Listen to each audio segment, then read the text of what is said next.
श्रीराम नमस्कार. आज 6 एप्रिल 2021. श्रीमद भगवद्गीता निरूपण भाग 97. वास्तविक सोमवार, बुधवार आणि शुक्रवार या 3 दिवशी आपण भगवद्गीतेचं निरूपण ऐकतो.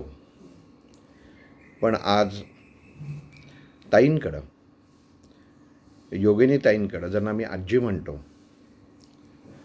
स्थूल देहात पाहिलं तर आजी आहेत. पण जर आपण एखादी मूर्ती पाहतो आणि त्या मूर्तीच्या पाठीमागं आपल्याला प्रकाश दिसतोय का, असं आपण नेहमी मनात विचार करतो. चित्रपटात बघताना, चित्रात बघताना डोक्याच्या मागं एक प्रकारचा प्रकाश भगवंताच्या, सद्गुरूंच्या, संतांच्या पाठीमागं दिसतो. आणि तो प्रकाश दिसतोय का, याचा आपण विचार करत असतो. आमचे डॉक्टर नेहमी सांगायचे की स्थूलतेकडं नुसता फणस समोर असेल तर ते खाऊन तृप्त होणार नाही, तृप्तता येणार नाही. पण त्यातला जर मधुर गरा खायचा असेल तर त्या गऱ्यापर्यंत पोचण्यासाठी ज्या कृती करायला लागतात त्या प्रत्येकाला, प्रत्येकाच्या आयुष्यामध्ये, जीवनामध्ये या फणसासारखं आणि त्या फणसाच्या गऱ्यासारखं हे जीवन जगायलाच लागतं. एखादी गोष्ट तयार हातात मिळाली तर त्याची तृप्तता येत नाही. आपण साधं उदाहरण घेऊ की भात, जर आमटी भात किंवा वरण भात आपण जर कालवून चमच्याने खाल्ला तर त्याला तृप्तता येत नाही. पण तोच जर आपण आपल्या हाताने खाल्ला तर त्याचं जे समाधान, त्याची जी तृप्तता येते, आपल्या पाची बोटांमध्ये, पाची तत्वांमध्ये जी समरसता आपल्या मनाची एकरूपता होते, हे खूप महत्त्वाचं आहे. आज ताईंकडं खूप दिवस मनामध्ये इच्छा होती की ताईंसमोर निरूपण आपल्याला करता यायला हवं. वास्तविक आजपर्यंत ताईंचं एकही निरूपण ऐकलेलं नाही. पण जसं शीतावरनं भात कळतो तसं ताईंचं प्रत्येक वाक्य, मुखातून निघणारी प्रत्येक ओवी, ओळ, पद्य, हा एक शब्द जरी बाहेर पडला तरी पुढचा अंदाज हा येतोच. भगवद्गीतेमध्ये आपण राजविद्या आणि राजगुह्य हा योग सध्या पाहत आहोत.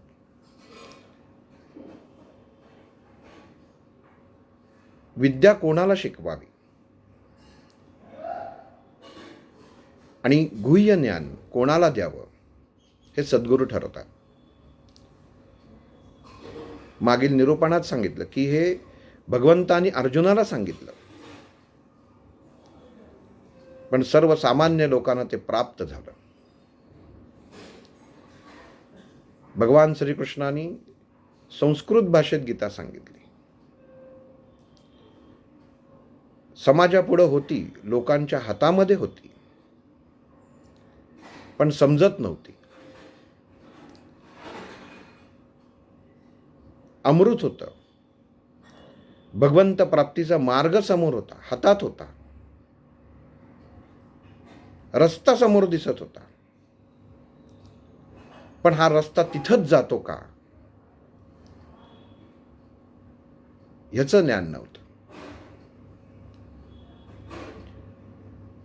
म्हणून आपण पाहिलं की ज्ञानेश्वरांनी, भगवंतांनीच ज्ञानेश्वरांचा अवतार घेऊन प्राकृत भाषेत याचं ज्ञानेश्वरीमध्ये वर्णन करून सर्वसामान्यांसाठी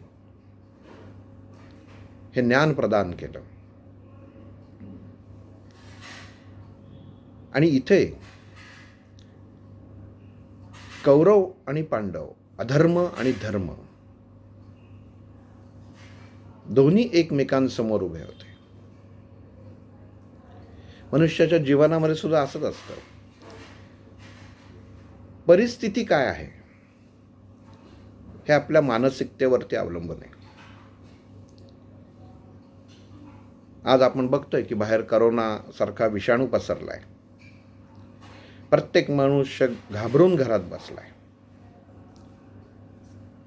भगवंतांनी हे पण सांगितलेलं आहे की प्रत्येक मनुष्याचा, प्रत्येक देहाचा मुक्त होण्याची वेळ ही ठरलेली आहे.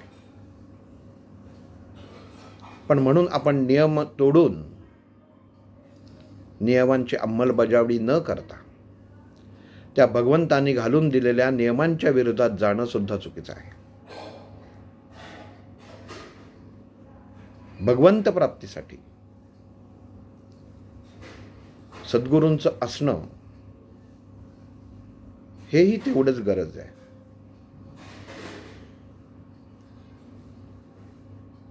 राजविद्या योगामध्ये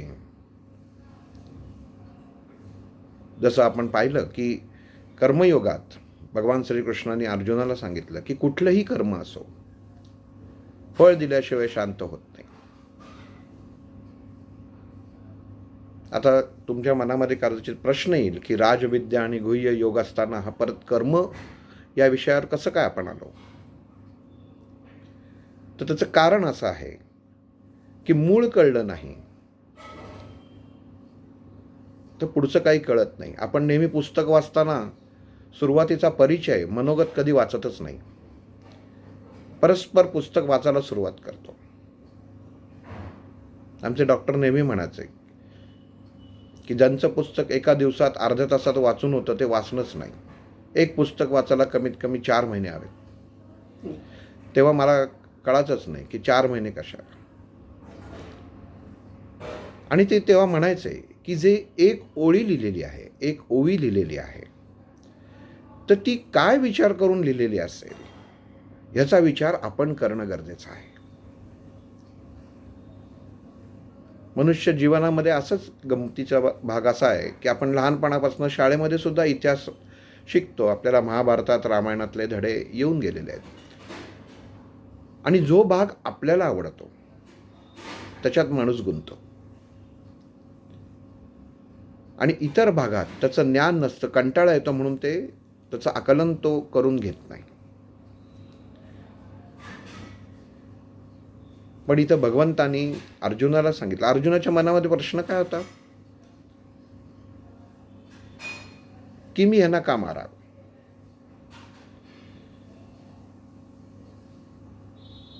अर्जुनासारखा बुद्धिवान व्यक्ती भगवान श्रीकृष्णाच्या समोर आहे. मी प्रत्येक वेळी सांगतो, हे अर्जुनाला सांगितलेली गीता नाहीये, ही सर्वसामान्यांसाठी श्रीकृष्णांनी केलेली युक्ती आहे. सर्वसामान्य लोकांना ते ज्ञान प्राप्त व्हावं. अर्जुन हे फक्त मध्ये माध्यम झालं, कारण झालं. लेकी बोले सुने लागे तसं.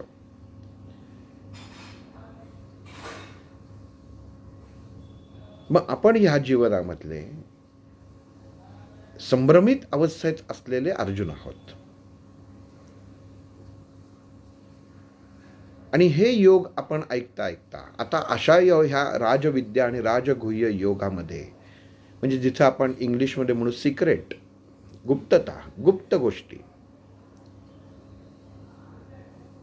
या भगवान श्रीकृष्णाने अर्जुनाला सांगायला सुरुवात केली आहे. पण आपण गुप्त गोष्टी कोणाला सांगतो?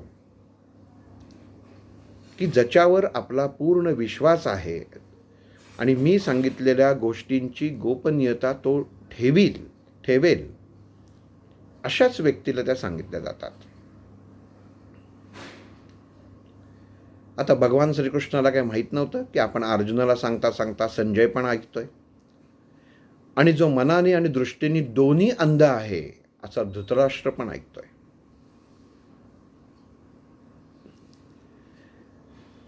पण नारायण आणि नराला भगवद्गीता सांगितली, एवढंच आपण विचार करत बसतो. अर्जुनाने जेव्हा भगवंताला प्रश्न विचारला, हे केशवा, तुझ्यातच फक्त का मी सामील व्हावं? तुला असं वाटत नाही का की तुझं हे सारखं मला सांगणं की माझ्यात सामील हो, हा अहंभाव नाही का?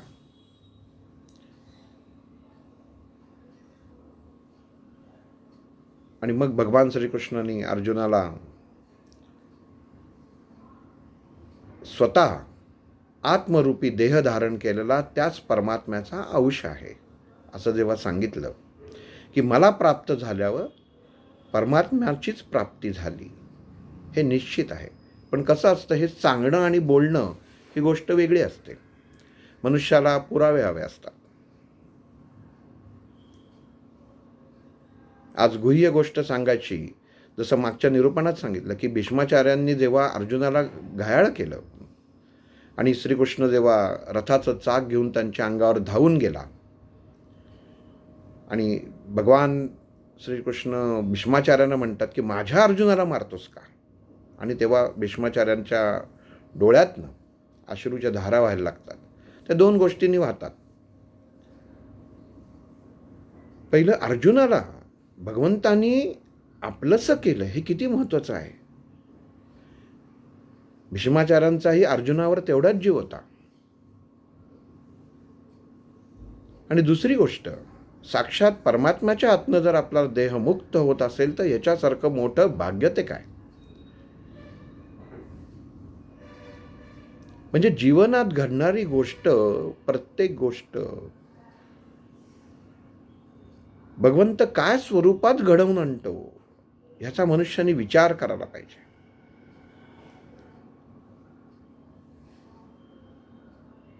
नुसते मनामध्ये विचार आले पण कृतीच झाली नाही. ऊस गोड आहे का हे खाल्ल्याशिवाय कळत नाही. मग त्याच्यासाठी दात पडू पण शकतो, पण तो गोडवा घेण्यासाठी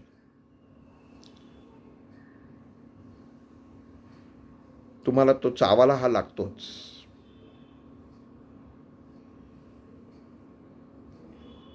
म्हणून कुठलीही गोष्ट जी सहज प्राप्त होते त्याची किंमत नसते. आणि भगवंतानी इथं अर्जुनाकडं जेव्हा हा राजविद्या आणि राजगुह्य योग आता मी तुला सांगतो असा जेव्हा विषय काढला तेव्हा अर्जुनाच्या मनामध्येच प्रश्न उत्पन्न झाला,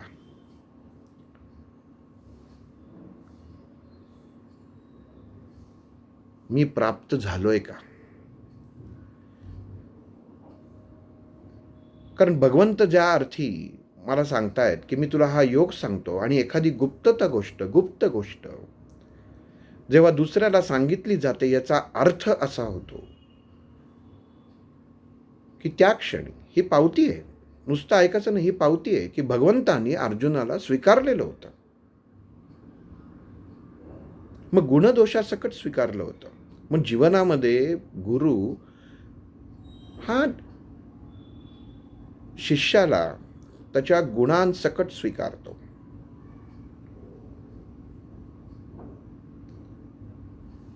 कारण मूर्ती बनवायची म्हटलं तर दगडच पाहिजे. मूर्तीची मूर्ती कशी बनेल?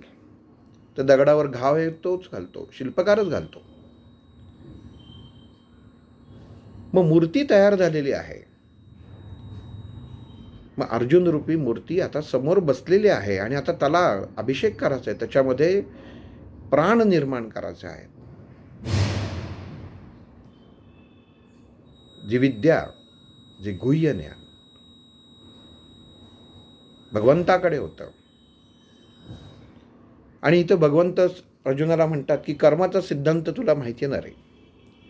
नुसतं सहजासहजी सहज प्राप्त होत नाही की इथपर्यंत आलं, 10वीपर्यंत आलो तर आता लगेच सर्टिफिकेट दिलं बोर्डाचं. तसं नाही, परीक्षाही द्यायलाच लागते. ती तोंडी द्यायला लागते आणि लेखी द्यायला लागते. आपण नेहमी म्हणतो की तोंडी परीक्षेला काय करायचं आहे, मी ती पटकन देईन.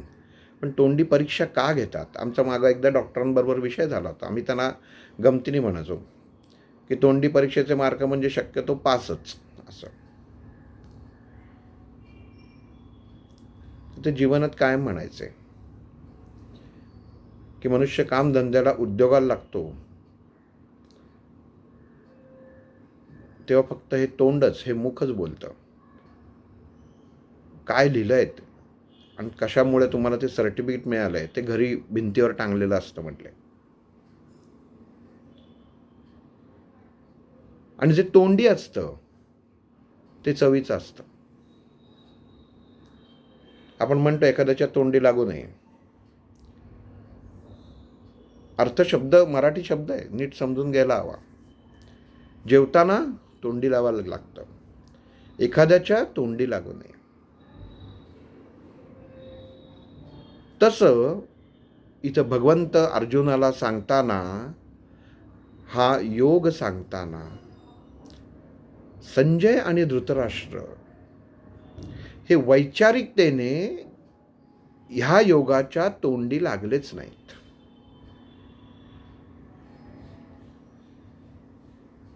भगवद्गीतेचं निरूपण आपण जर नीट ऐकलं, वास्तविक पविवर्तकांच्या भगवद्गीतेमध्ये ह्याचं वर्णन केलेलं आहे. कारण ते संक्षिप्त विस्तार करायचे, विचार करायचे की जर राजगुह्य आणि राजविद्या योग भगवान श्रीकृष्ण अर्जुनाला सांगतायत आणि ती जर गुप्तता गोष्ट जर धृतराष्ट्रासारख्या अंधाला, जो विचारांनी आणि डोळ्यांनी आहे, त्याला कळाली, तर तो कदाचित आपल्या मुलाला, दुर्योधनाला जागृत करू शकतो.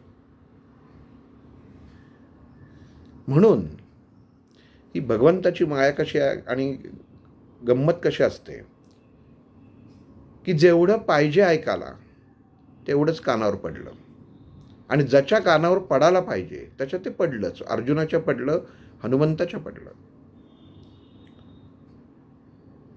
आपण एखाद्याला फोन करतो, तिकडनं तो बोलत असतो, इकडनं आपण बोलत असतो, पण काही वेळा काय होतं की ते संदेश, नेटवर्क कमी जास्त होतं. मग आपलं काय बोलतोय समोरच्याला ऐकू जात नाही, आणि समोरचं काय बोलतो ते ऐकू येत नाही. डिस्कनेक्ट होतो का? दोघांना एकपेक्षानं आपण असं म्हणतो का की फोनचं कनेक्टिव्हिटी गेली, एकमेकांचा जो संपर्क आहे तुटला? नाही, संपर्कात आहेत. दोन्हीकडनं देवाणघेवाण चालू आहे. पण जे जायला पाहिजे, जे ज्ञान संजयामार्फत धृतराष्ट्राला कळायला पाहिजे होतं, ते या भगवंताच्या कृपेमुळे, जसा फोनमधनं काही वेळा पलीकडे आवाज जात नाही, तसा तो काही घटना, काही ज्ञान हे पलीकडे गेलं नाही. आणि याचा उल्लेख आहे पविवर्तकांच्या भगवद्गीतेमध्ये, याचा उल्लेख आहे. त्यांनी त्याचा अभ्यास केलेला आहे, त्याचा इसवी सणासकट दिलेला आहे. हे मी सांगायचं कारण असं की नुसतं सांगतोय म्हणून नाही, त्याचा आपण अभ्यास करणं गरजेचं आहे. एका कानाने ऐकून एका कानाने सोडायचं नाही आहे. आणि जेव्हा भगवंतांनी हा योग सांगायच्या आधी असा विचार केला की या अर्जुनाची एकदा परत परीक्षा घेऊन बघावी की हा त्या योग्यतेचा आहे की नाही.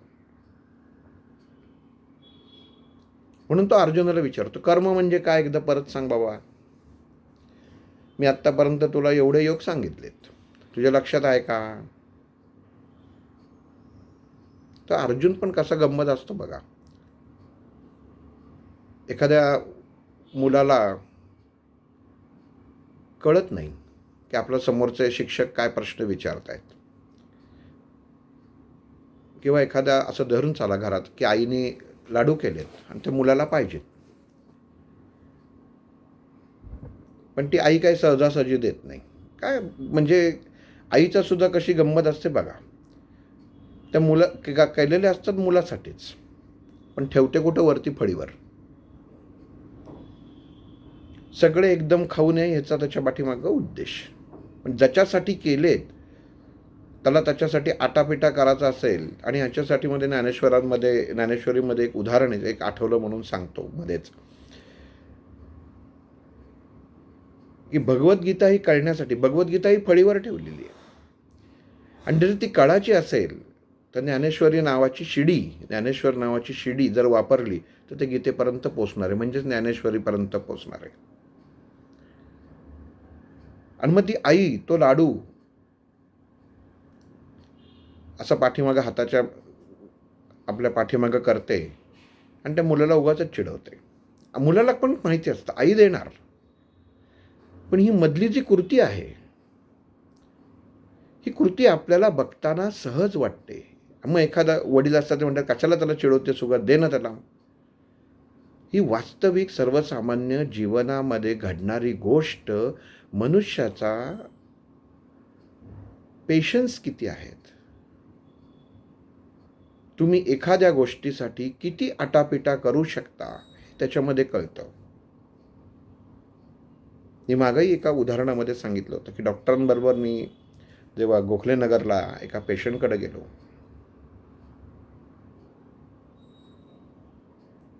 आणि येताना त्या रिक्षामध्ये कुसाळकर चौकात असताना बघितलं की बाजूला एक जण बॅटरीने सूर्याच्या वरती फोकस मारतोय. मी मुद्दाम शब्द वापरलो सूर्याच्या वरती, कारण तेव्हा ती बुद्धिमत्ता तेवढीच होती, तेव्हाची जी शब्दरचना जेव्हा भाषा होती तीच सांगायला पाहिजे. आणि मी असलो, आणि आपण असताना एखादा आपण अतिशहाणा समजतो की आपल्याला असं वाटतं की आपण गुरुच्या पेक्षा त्यांच्या बाजूला बसलो म्हणजे मला सर्व प्राप्त झालं. तसं थोडासा अहंभाव तेव्हा माझ्या मनामध्ये जागृत झाला आणि हसलो. आणि त्या डॉक्टरांनी विचारलं का हसला, तर म्हटलं उगाच बॅटरीचे सेल वाया घालवतोय, सूर्यावर मारतोय. आता 12 वाजलेत, 12-1 झाला होता, प्रकाश पडेल का. सिग्नल लागला, रिक्षा पुढे गेली. मला म्हणाले तो योग्य आहे, तुम्ही अयोग्य आहात. 12च्या प्रकाशामध्ये सुद्धा सूर्यावरती मी जर बॅटरीचा फोकस मारला, बॅटरीचा प्रकाश मारला, तर मला त्या प्रकाशामध्ये तो वेगळा सूर्य दिसणार ही त्याला खात्री आहे. ती खात्री तुम्हाला नाही, दृष्टी तुम्हाला नाही. म्हणजे त्याला खात्री आहे, पण त्याची तुम्ही चेष्टा केलीत. या छोट्या छोट्या गोष्टींमुळे काय झालं की वैचारिकता बदलत गेली. गुरु नुसता फक्त आपला नमस्कार करायला आणि पाकिटामध्ये त्याचे फोटो ठेवून गुरुपौर्णिमेला हार तुरे घालण्यासाठी नसतो. त्याच्यामध्ये खरं ज्ञान प्राप्त हे व्हायलाच पाहिजे. आणि जसं इथं भगवंतानी विचारला अर्जुनाला, अरे तुला कर्माचं फळ माहिती आहे का, काय ते सांग. आणि जसं अर्जुनाने श्रीकृष्णाला, एखादा म्हणतो ना आपण क्रिकेटमध्ये गुगली बॉल, तसा अर्जुनाने श्रीकृष्णाला टाकलं. आता मी काय सांगणार केशवा, मी जर तुझ्यामध्ये सामील झालेलो आहे. बघा बरं का, परीक्षा घेण्यासाठी भगवंतानी श्रीकृष्णाने अर्जुनाला प्रश्न विचारला की आत्तापर्यंत जे काही मी तुला सांगितलेलं आहे त्यातलं कर्म हे तुला कळलंय ना. आणि इथं अर्जुन श्रीकृष्णाला सांगतो की हे केशवा, मी काय सांगणार, मी जर तुझ्यातच सामील आहे तर तुलाच कळलं पाहिजे की स्वज्ञान झालेलं आहे का नाही. हे उत्तर आहे.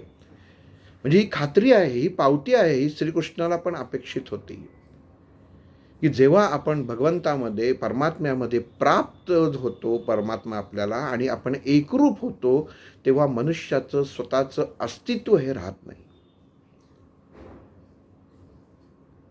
भगवंतानी अर्जुनाला उगाच ज्ञान दिलेलं नाहीये. हे ज्ञान देताना किती परीक्षा द्यायला लागतात, बुद्धीच्या परीक्षा असतात, आणि ह्या कळणं गरजेचं आहे. जसं कर्म हे फळ दिल्याशिवाय राहत नाही. आणि माणसाला काय वाटतं की मी केलं हे समोरच्याला कळतच नाही. असं होत नाही. कुठलंही कर्म असो, फळ दिल्याशिवाय शांत होत नाही. मागंही उदाहरण सांगितलं होतं 1-2दा, परत एक नवीन उदाहरणाने सांगतो. एका ऑफिसर साहेब काय व्यवसायामध्ये कमी जास्तपणा झालेला असतो, चिडतो आणि तो राग कोणावर काढणार. म्हणून त्याच्या हाताखालचा माणूस असतो, त्याचा काहीही दोष नसताना उगाच काहीतरी कारण काढून त्याच्या श्रीमुखात देतो, तोंडात मारतो. आता त्या माणसाला कळत नाही साहेबांनी मला का मारलं. आणि साहेबांना राग कोणावर तरी काढायचा असतो, पण जसं म्हणतात की एखादा निर्बल असेल त्याच्यावरती, ज्याच्या अंगात दुसरा पण निर्बल असतो पण त्याला स्वतःला वाटतं की मी खूप बलवान आहे, म्हणून तो आपल्यापेक्षा कमी शक्तीच्या माणसावर आपला बलाचा प्रयोग करतो. तो हा आपला बिचारा घरी येतो. आता याच्याही मनात येतं साहेबांनी मला तोंडात मारली. हा काहीतरी कारण काढून बायकोशी भांडतो, बायकोच्या अंगावर हात उगारतो. बायकोलाही कळत नाही, मी तर काहीच केलं नाही, व्यवस्थित आहे. बायको मोठ्या मुलाला मारते, कारण काही नाही. नवऱ्याने मारलं पण त्याचा राग कोणावर काढणार, मुलावर काढणार. मुलगा काय करतो, धाकट्या भावाला फटका मारतो. आईने मारलं, का मारलं कारण नव्हतंच, पण आईने मारलं ह्या कारणाने तो भावाला कारण काढून मारतो. साहेबांनी खालच्या माणसाला मारलं, खालच्या माणसांनी घरी येऊन तो राग बायकोवर काढला, बायकोनी मोठ्या मुलावर काढला, मोठ्या मुलांनी धाकट्या भावावर काढला. आता धाकटा भाऊ कोणावर राग काढणार. तो काय करतो, त्याच्याकडं बाहेर येतो घराच्या आणि एक कुत्रं असतं, त्या कुत्र्याला जोरात जाऊन पाठीमागनं लाथ मारतो. त्याबरोबर ते कुत्रं जोरात ओरात किंचाळतं आणि धावत सुटतं आणि पुढं जाऊन एका माणसाला चावतं. आणि ज्यावेळी ते चावतं, तो चावलेला माणूस ज्याला चावतं तो म्हणजे तो साहेब असतो. हे उदाहरण आपल्याला ऐकताना किंवा वाटताना सोपं वाटतं, पण कर्माचं फळ, कर्म कसं कुठं चालू होतं आणि कुठं संपतं आणि फळ देऊनच संपतं. बघा, यांनी मारलं, साहेबांनी मारलं, त्याला मारणारं कोणी नसतं, तर येऊन कुत्रं चावलं, म्हणजे त्यांनीच केलेल्या कर्माचं फळ फिरत फिरत येऊन तिथं थांबलं. मग हा कर्माचा सिद्धांत झाला की कर्म जर फळ येऊन शांत झाल्याशिवाय मनुष्याचं जीवन पुढे सरकू शकत नाही.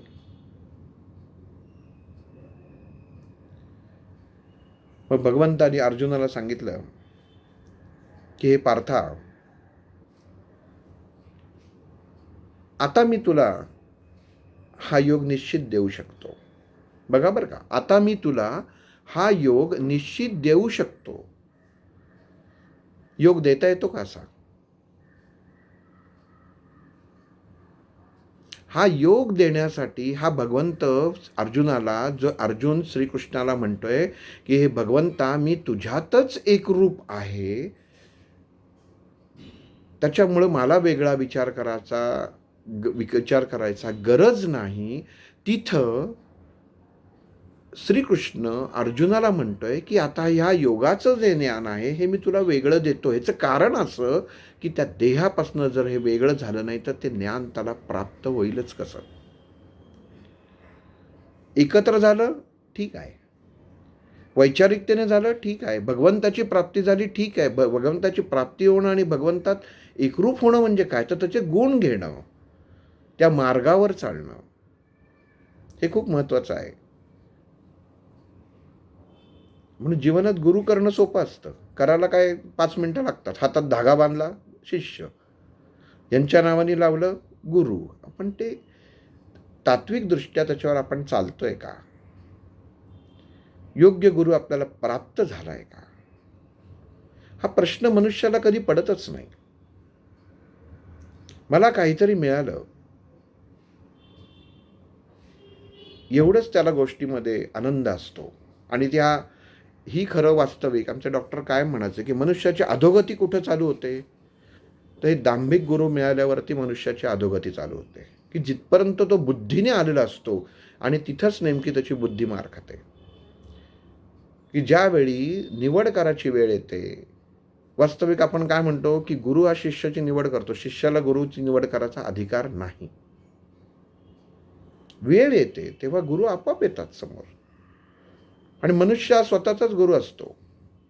अगदी स्वामींनी सांगितलं, गोंदवलेकर महाराजांनी सांगितलं, चला उद्या लंगोटी नेसा, मठात येऊन बसा. बसणार आहात का तुम्ही? ज्या बायकोची, ज्या मुलांमध्ये दिवस दिवस काढता, त्यांच्यातनं बाजूला होऊन मठामध्ये लंगोटी घालून बसणार आहात? नुसता विचार आलात तरी त्याच्यामध्ये तुमच्या मनामध्ये कापरवरती नको. उद्या स्वामी घरी जेवायला आले, अगदी मला स्वामींनी दर्शन द्यावं, स्वामींनी दर्शन द्यावं, स्वामी आले घरी, चल आजपासून मी तुझ्या घरी राहायला. तुम्ही दुसऱ्याला सांगा आजपासून स्वामी माझ्या घरी आहेत. आणि हल्ली तर कसं आहे, की माणसं गपचूप सांगतात स्वामी आहेत माझ्याकडून, दरवाजा लावून घेतात. आमच्या घरातले स्वामी दुसऱ्यांना दिसायला नको. आणि जर ते म्हणाले की चल बाई आता पोळ्या कर, आणि जर 15-15, 20-20 पोळ्या जर ती स्वामी खायला लागले, नुसत्या पोळ्या, बाकीचा भाग वेगळा, तर ती बाई 2 दिवसात म्हणेल स्वामी तुम्ही आपले फोटोत आहात तेच बरे आहात. एका छोट्याशा वाटीमध्ये मी तुम्हाला काय वरण पुरण जे देते तेच मला आपलं बरं पडतं. तात्पर्य काय? गुरुप्राप्ती एवढी सोपी आहे? अर्जुनाला श्रीकृष्णाची प्राप्ती झाली, ही एवढी सोपी होती का? सहजतेने एखादी गोष्ट प्राप्त होणं, सहज गुरु प्राप्त होणं एवढं सोपं नाही आहे. आणि कशाला पाहिजे? त्यांनी एवढं लिहून ठेवलेलं आहे, त्याच्या 2 ओव्यांवरती विचार करा. बाकी एकची ओळी अनुभवावी. ओवी आहे, मी ओळी म्हणतोय, कारण ओळ आणि ओवी याच्यात फरक आहे. गद्यात आणि पद्यात जातं. मनुष्याला गद्य कळत नाही. एखाद्याला सांगितलं या रस्त्याने जाऊ नको, तो विचारतो का? आता नको जाऊ सांगितल्यावर माणसाने जाऊ नये ना, तर त्याला प्रश्न पडतो का? जिथं अधोगती व्हायची आणि मनुष्याचं जीवनामध्ये मार्गस्थ का होऊ शकत नाही, तर मनामध्ये उत्पन्न झाणारे प्रश्न. मारुतीने कधी रामाने विचारलं का, की मी का जायचं लंकेला, मी का हे आणू, मी का ते आणू? कारण क हा शब्दच मारुतीच्या शब्दकोशात नव्हता. कधी, कुठे, कशासाठी, कारण काय, केव्हा, हा नव्हताच. आणि हा नसावाच. हा नसतो म्हणूनच तो गुरुपाशी असतो. सदैव लक्ष, सदैव चित्त त्या भगवंताच्या चरणांपाशी असावं.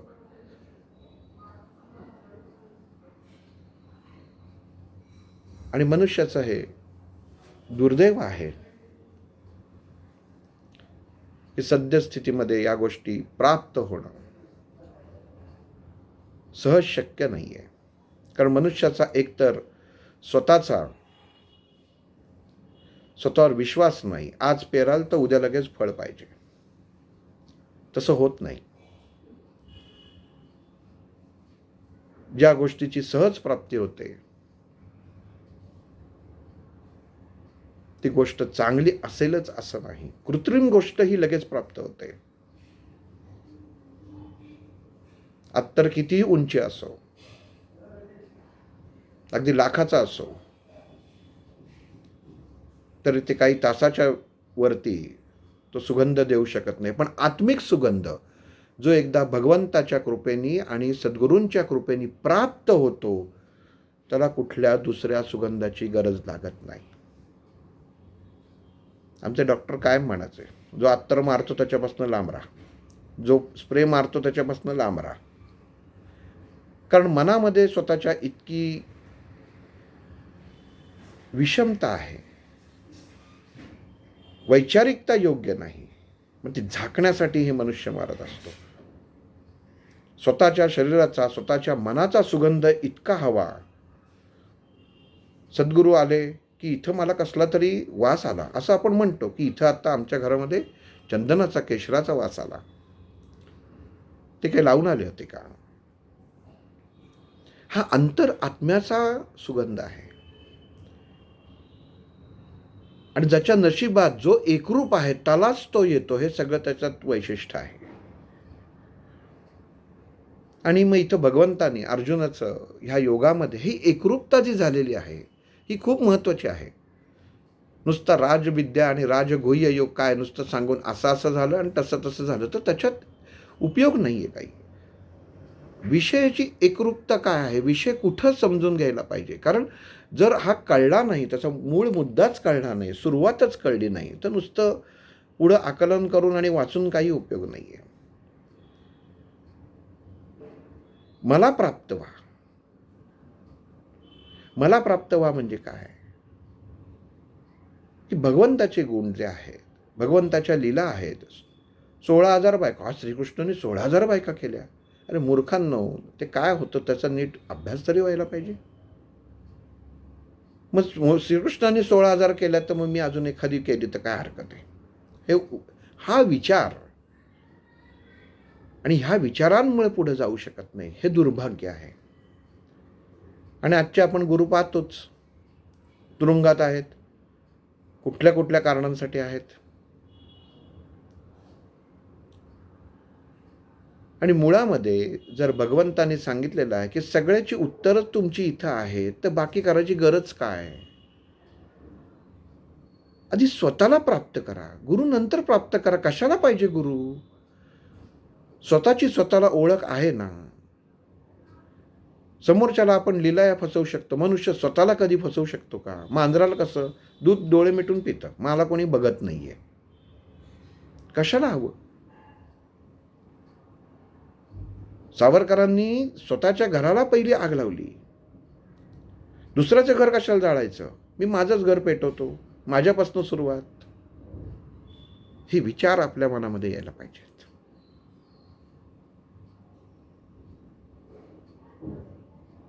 आज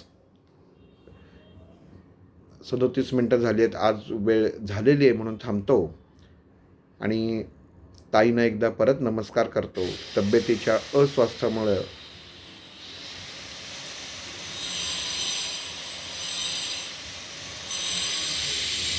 ताई काही बोलू शकतील की नाही मला माहीत नाही, पण मी त्यांना विचारतो, 1 मिनिटं बोलल्या त्या, किंवा त्यांचा आशीर्वाद ह्या पुढेही चालणार. आणि 100वा भागही मी या ताईंची इथे येऊनच करणार. आणि मग तेव्हा ताई, कारण कसं आहे, त्या जगासाठी ताई आहे. माझ्या पायात आत्ता इतक्या मुंग्या आल्या आहेत की भगवंताच्या पायाशी आपण बसल्यानंतर आपलीही ताकद तेवढीच हवी. नुसतं त्याच्यामध्ये प्राप्ती झाली म्हणजे झाली नाही, पचवाची पण ताकद हवी.